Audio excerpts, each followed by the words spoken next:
আজকে ৪০০ চ্যানেলের আর হাজারটা ওটিটি প্ল্যাটফর্মের জামানায় বসে কি বিশ্বাস হবে?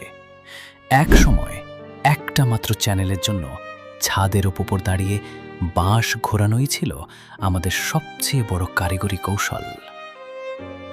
নিচ থেকে বাবার সেই পরিচিত হাঁক, হয়েছে হয়েছে, আর একটু বামে দে।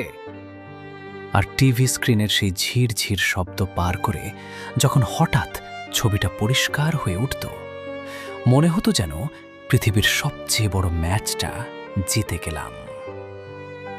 শুক্রবার বিকেল ৩:০৫। পুরো পাড়া জুড়ে এক অদ্ভুত নীরবতা। বিটিভির সেই চেনা সিগনেচার টিউনটি বেজে উঠলেই বুঝতাম পরবর্তী ৩ ঘন্টার জন্য আমাদের আর অন্য কোনো জগৎ নেই। মেঝেতে পাটি বিছিয়ে পুরো পরিবার, দাদা দাদি, বাবা মা, সবাই একসাথে, হাতে এক বাটি মুড়ি আর চক্ষু আটকে থাকা সেই ১৪ ইঞ্চি কাঠের বাক্সে।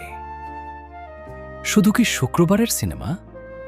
রাতের আলিফ লায়লার জিন দেখে ভয়ে মায়ের কোল আঁকড়ে ধরা, কিংবা ম্যাকগাইভারের একটা দেশলাই কাঠি দিয়ে অসম্ভবকে সম্ভব করার রোমাঞ্চ।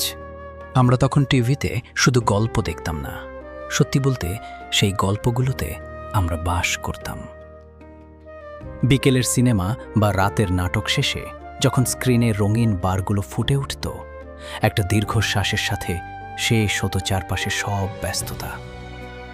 টিভিটা বন্ধ হতেই ঘর জুড়ে নেমে আসত এক অদ্ভুত শান্ত নিস্তব্ধতা।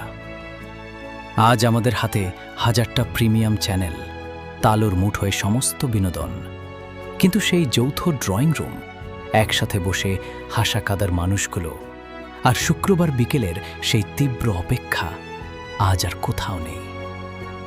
টিভিগুলো এখন অনেক স্লিম আর রঙিন হয়ে গেছে সত্যি, কিন্তু আমাদের ভালোবাসার পরিধিগুলো বোধহয় আর ততটা চওড়া নেই। হারিয়ে যাওয়া সেই দিনগুলো কি আর কোনোদিন ফিরে আসবে, নাকি স্মৃতি হয়েই থেকে যাবে আমাদের এই সুদূর যাত্রায়?